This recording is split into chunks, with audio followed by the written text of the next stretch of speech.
Welcome to QI for another desultory dollop of dumbing up. Our panel tonight is sagacious, prehensile and sharp as a tack.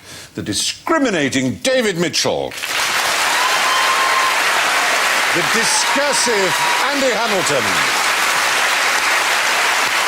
The dexterous Johnny Sessions. And Alan deep as a D-cup Davis.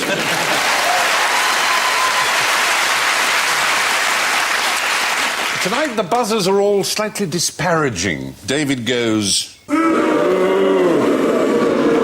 Andy goes... Resign! Resign! Johnny goes... And Alan goes...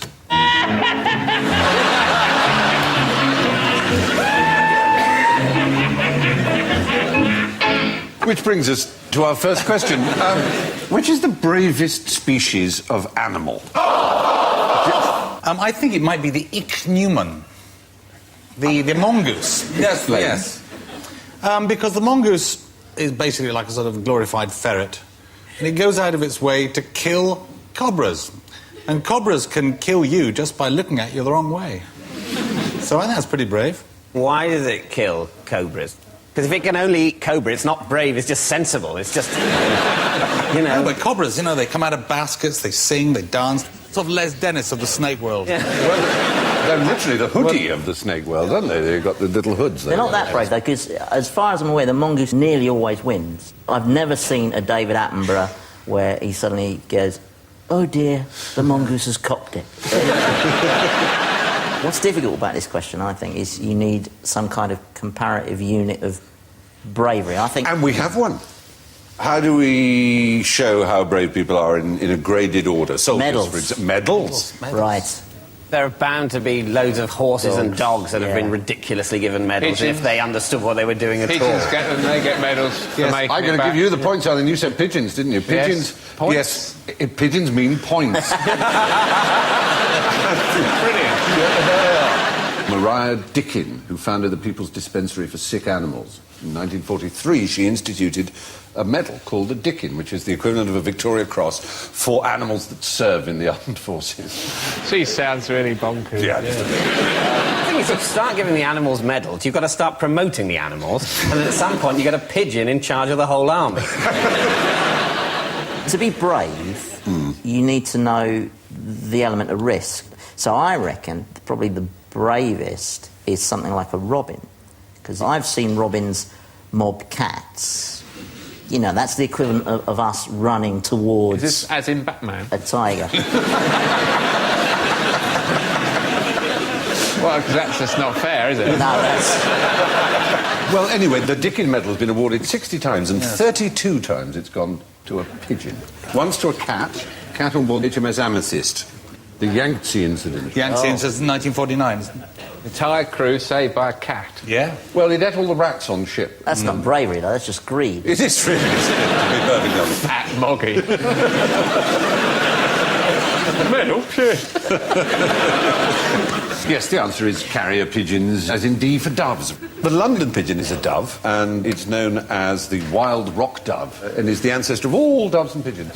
Really? The doves that won the Dickin Medal were, strictly speaking, non-combatants, and that's not true of all military pigeons. I wonder if you can imagine what a kamikaze pigeon unit did. Fly into things, fly into planes, engines. You're getting there. It's a very complicated... Fly down guns. It's a nest.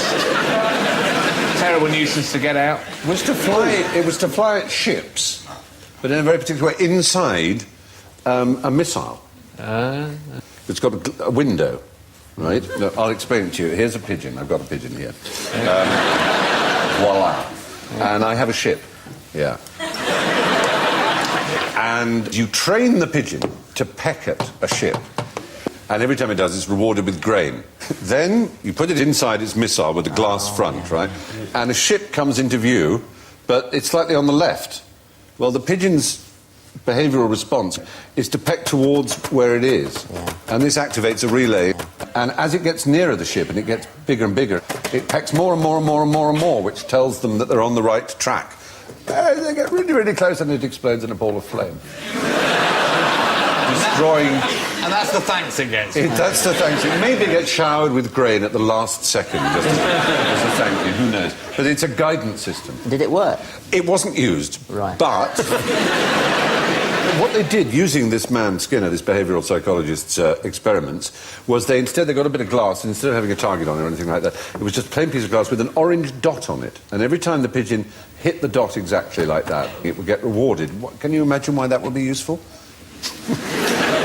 I was thinking about this just the other day. It's funny you said that. Very slow form of execution for someone. You put an orange dot on them, put a pigeon in the room, you could activate 12 years.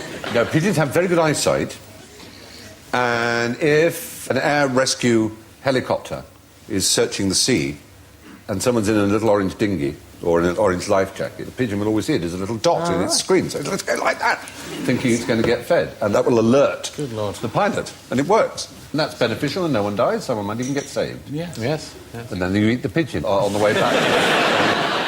The passenger pigeon, is that a familiar species to any of you? It's one of the saddest stories.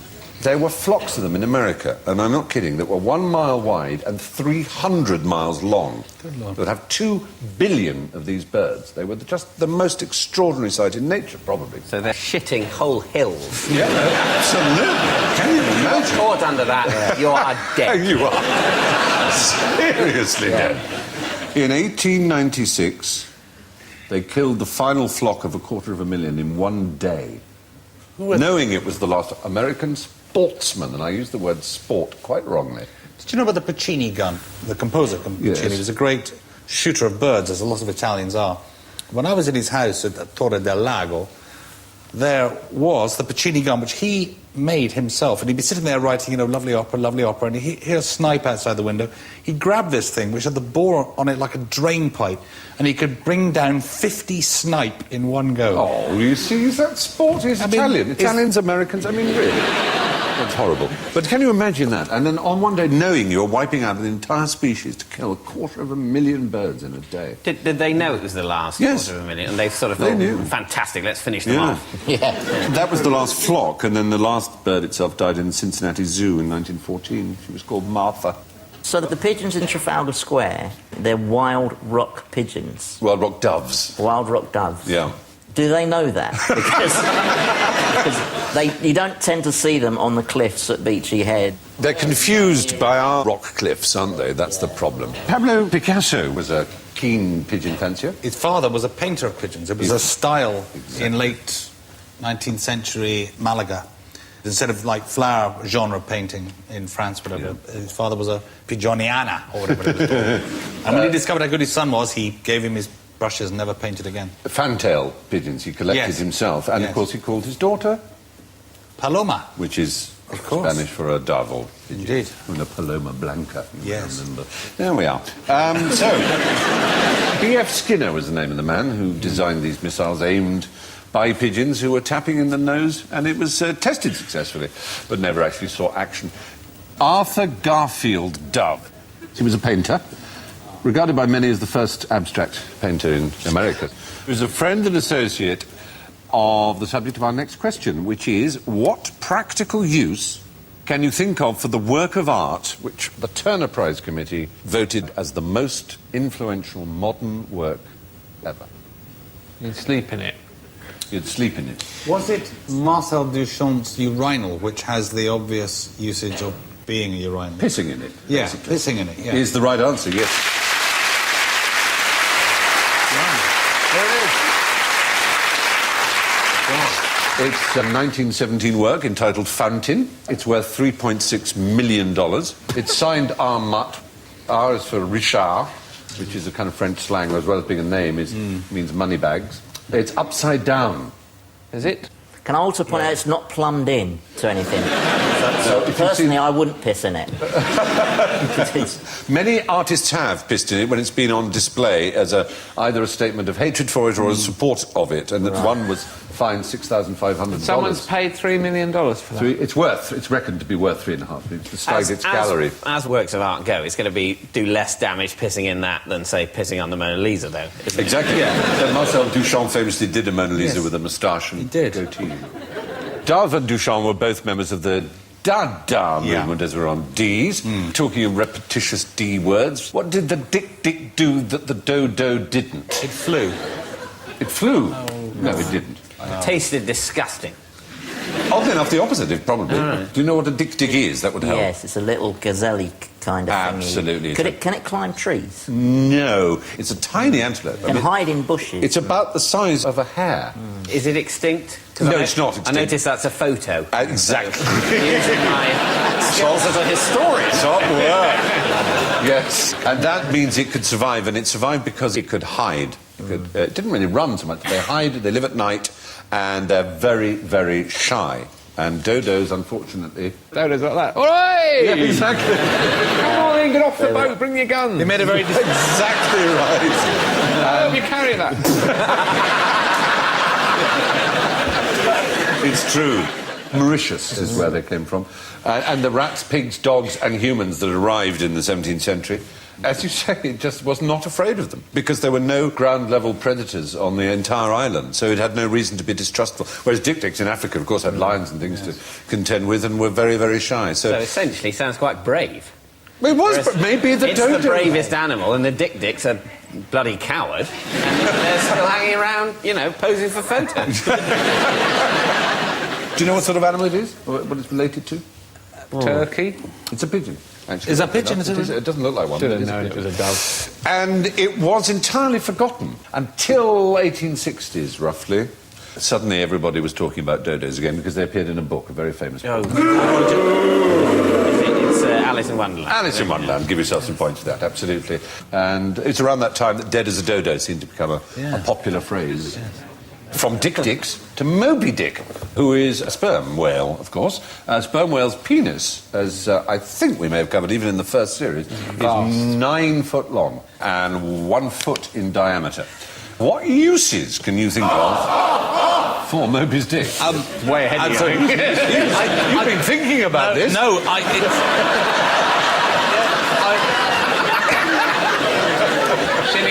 Sitting up it. I remember reading somewhere that when Maria Callas first went aboard Onassis's yacht... I thought you could say that's his cock. And apparently the bar stools on his yacht, the Christina, Were made out the of seats sperm were made whales' out of knob. sperm whales' prepuces or foreskins. Did they kill a whale for each one, or did they just swim under and circumcise? Well, there's a full description in the novel Moby Dick by Helen Melville. Oh, they turn it into millions of things. No, odd enough, one thing. It's quite an interesting description. A sailor called a mincer who comes along and he takes it. Found this. They dragged it behind the boat and they all sat astride it. Taking it in turns. It was €10. Well, apparently, he staggers off with it as if he were a grenadier carrying a dead comrade from the field. Then he extends it upon the forecastle deck, and he proceeds cylindrically to remove the dark pelt, the outer skin of it, the slidey bit that goes up and down, I guess. This done, he turns it inside out, he gives it a good stretching, so as to almost double the diameter, so it's now 2 foot wide, but still 9 foot tall. So it wasn't big enough. Right, exactly. And then he hangs it well spread in the rigging to dry, right? Ere long, it is taken down, and when removing some 3 foot of it, so it's now about 6 foot, but 2 foot wide. Waistcoat. He cuts a couple of armholes and makes an apron.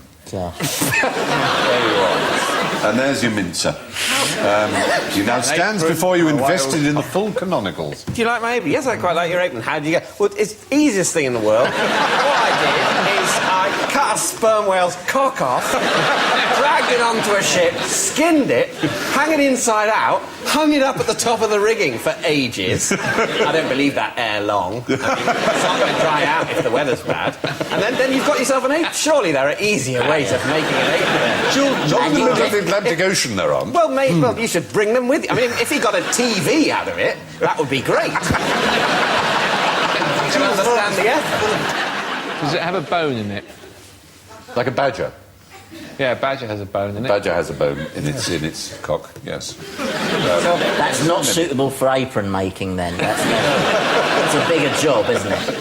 You could make an apron for a squirrel. For a wasp. Squirrel, maybe. So much for Moby Dick, who rode from London to York in 15 hours. It was Dick Turpin? Oh, no, it wasn't. No, you fell into our little heffalump trap again. No, it was a man called Swift Nick Nevinson. Swift Nick Nevinson was a rather splendid highwayman, and he never hurt people. He was charming and he was very popular. He held people up in Gad's Hill in Kent and then rode like fury 200 miles to York, where he went into a bowling match with the mayor of York, and he bet him on the outcome of the match, so that when 2 days later the police came to arrest him, he could use the mayor as an alibi. And the mayor said, no, he was playing bowls with me, because no one can imagine that you could get from Kent to York in 15 hours. And the latest news here from my little screen is sperm whales do have bones in their penises. I get very odd text messages sometimes. It's wanted to know. But Swift Nick was given his name by Charles II himself. But why did Dick Turpin get the name for being the one who rode to York? He did ride to York, but he took a long time over it. On Black Bess. It was on Black Bess. From Epping Forest, where he lived for a bit. He did live in Epping Forest. And You there's a were getting nightclub called points. Turpin's. It was closed down because someone got glassed. But unfortunately, unlike Nevinson, he would torture old women and little girls for money. He was no Robin Hood. They tried to dress him up like that in Epping Forest. But it was a man called Harrison Ainsworth, the novelist, who in 1834 wrote Rookwood, exactly. You get a point for muttering Rookwood under your breath there. First time you've muttered under your breath, and it's actually meant something. Still, there we are. And he, for some reason, attributed all Nevinson's deeds to Dick Turpin. How did Nevinson, if we know that he never hurt anyone in any of his robberies, how did he get on as a highwayman? Because surely, did he have to pretend he wasn't Nevinson? No, actually, I'm Dick Turpin, I'm a real shit. No, you're not, you're that Nevinson, you're not going to do anything. Oh, no, I know, but please, just give me the stuff anyway. Do you know how Turpin got arrested? What actually happened? It was a very bizarre story, really. Tax fraud, wasn't it? It wasn't tax fraud. No, he went to live in York, changed his name to John Palmer. He did a bit of cattle rustling, but he did get arraigned for shooting his landlord's cock after a jolly day out hunting, and the authorities didn't know who he really was. So he wrote to his brother-in-law for a character reference. But his brother-in-law turned the letter away because he sought from John Palmer. And in those days, you had to pay sixpence to receive the letter. And he said, I don't know this person, so I'm not going to pay for it. And it went back to the postmaster, who happened to be the person who taught Dick Turpin to read and write. And he recognised Dick Turpin's handwriting and grasped him up. Stitched him up like a kipper. I do all the characters. And then to make matters worse, the hangman was an ex-partner of his, who, in exchange for a pardon, had agreed to become a hangman. There were only 12 people in England at that time. Tim Spall's new film has just come out, but Albert Pierpoint, yes. He opened a pub called The Struggling Man. And he got it down to 7 seconds, apparently, Pierpoint, from leaving the cell to the prisoner being dead. 7 seconds. Do you put them on roller skates? Even if you had... One of those rope slides. Put this round your neck, would you? Yeah.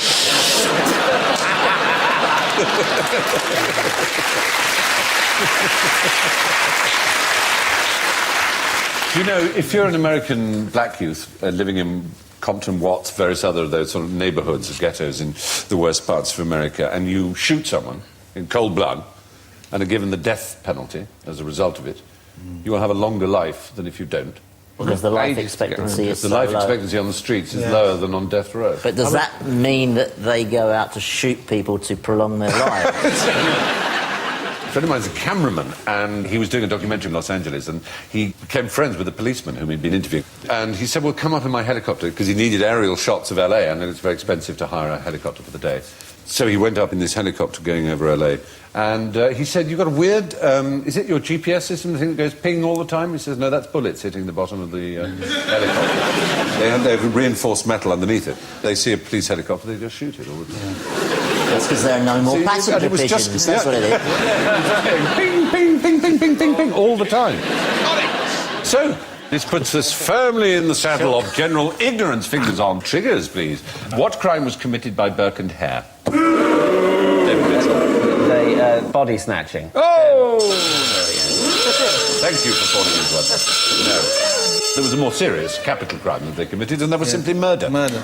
They actually cut out the bit where you actually wait for someone to die, snatch their body, give it to a doctor. They actually killed 16 people and took the bodies to a doctor called Knox, who didn't ask questions, for his dissection. This body snatching was quite popular, wasn't it? Oh, yes, they called them the resurrection men. Part of the black economy in those days. Yeah, Was just... so there was a lot of dissection going on. Yeah. In fact, now they don't do it. Computers and things, medical students don't really get the chance to cut open a body. Really? There was an awful story of the medical students, and they used to remove the penis from a body. And they went to a party, and this chap attached it to his trousers. And a woman came up to him and said, "What are you doing? Your penis is hanging out your trousers." And he said, "Oh, is it?" And he cut it off. and she collapsed. She fainted. Barry Humphries, when he was a drinker, used to do this thing. He used to have a spoon and a little jar of Heinz sandwich spread in his jacket, and on a flight he would start getting very queasy, and he'd ask for a sick bag, like that, into the bag like that, and then he'd secretly fill it with sandwich spread, and then he'd take his spoon out and he'd just throw up. That is simply showing off. That's enough Burke and Hare. Another question. What sort of hair does an underground fluffer deal with?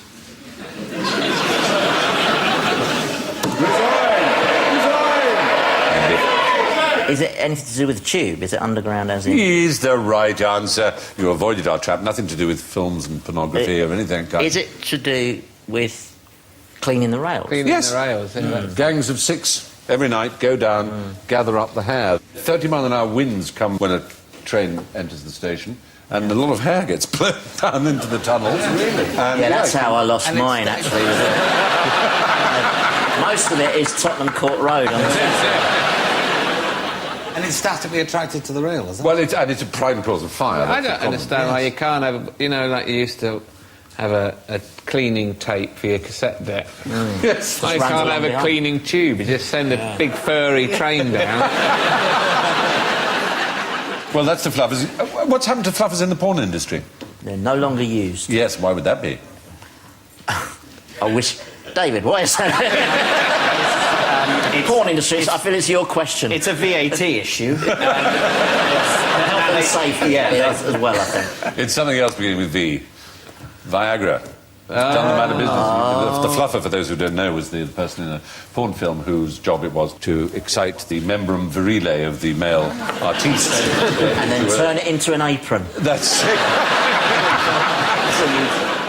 Yes, fluffers clean the tracks, they save lives, and they stop trains running late. It's a really tough and underappreciated job, and I think they deserve a round of applause from us. Hooray!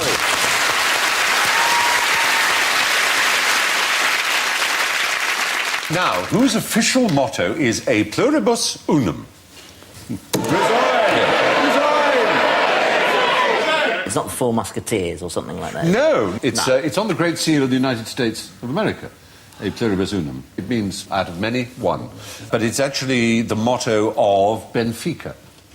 Sport Lisboa Benfica. We thought you'd say United States of America, because we thought it was quite well known. A little bit too far ahead of me now. I know where Benfica is. Yes, where is it? It's in Lisbon. It is in Lisbon, absolutely right. Eusebio was their star player.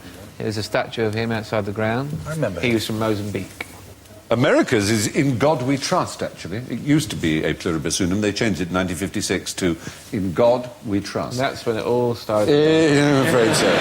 But you obviously don't want who wants to be a celebrity millionaire or celebrity who wants to be a millionaire or who celebrity B wants a It takes celebrity... too long to answer the question. You've got to have it on Sky Plus and then you can fast forward. Yeah, I have to agree with that. When he stops to talk to them, who cares? Shut up, Terence. Just ask a boxing question. Yes. On. It's B, it's obviously B. Anyway... Lawrence Llewellyn Bowen. Got £500,000 quid.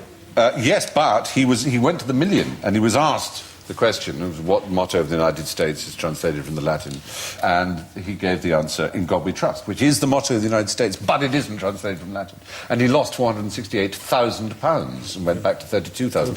And then they thought they'd made a bit of a bish because it's the motto of the United States is not E pluribus unum, which is what they had given as one of the other answers. So he was invited back the next week, apparently. They gave him the money back. They gave him the £500,000. Yes. Exactly. The phrase "E pluribus unum" actually comes from a recipe for salad dressing in 4,000 Island. attributed to Virgil. No, color est e pluribus unus, and so on. It goes on like that. That's where they first found the phrase. That was actually going to be the bonus question, and I f***ed it up completely. Never mind. Someone's weeing on the salad. So they are. How bizarre. Maybe Salvador I Dali. believe they call it drizzling in the trade. Yeah, maybe it's a work of art. Yes. Well, they've asked me to ask the question again. All right. So, for 50 bonus points... That's so sweet. For 50 bonus points, which completely turned the game round after all, this late stage. What was "E pluribus unum" originally? What was it, I Alan? think it comes from a salad dressing or something. A recipe. It's a recipe. It's something from a recipe for salad. Oh, dear, oh, dear, oh, dear. They are so sweet. Brilliant. I don't know how you knew that. Well, it will confuse the viewer at One of home. those things you know, but you don't know how you know it. There's a lot of space in my head for those things. Well, you're absolutely right. I'm very impressed. It was an early kind of Latin salsa verde or pesto. Which brings us to the delicious matter of the scores. Out of the many, we have one winner.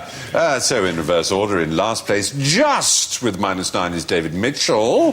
Well played. And in third place with -8, Andy Hamilton. In second place with -4 is John Sessions. Do my eyes deceive me, ladies and gentlemen? In first place with 54 points is Alan Davis. Wow.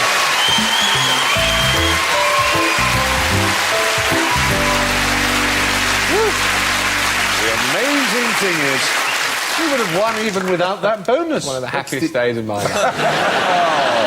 Well, it's a happy day whenever you're here. And my thanks go to our other happies, Andy, David, John and Alan. And I leave you now to mull on the complex moral implications of the tragic tale of 4 carrier pigeons that landed in a Canadian army trench during the First World War. The Canadians ate 3 of them and used the 4th to send a thank you letter. Good night.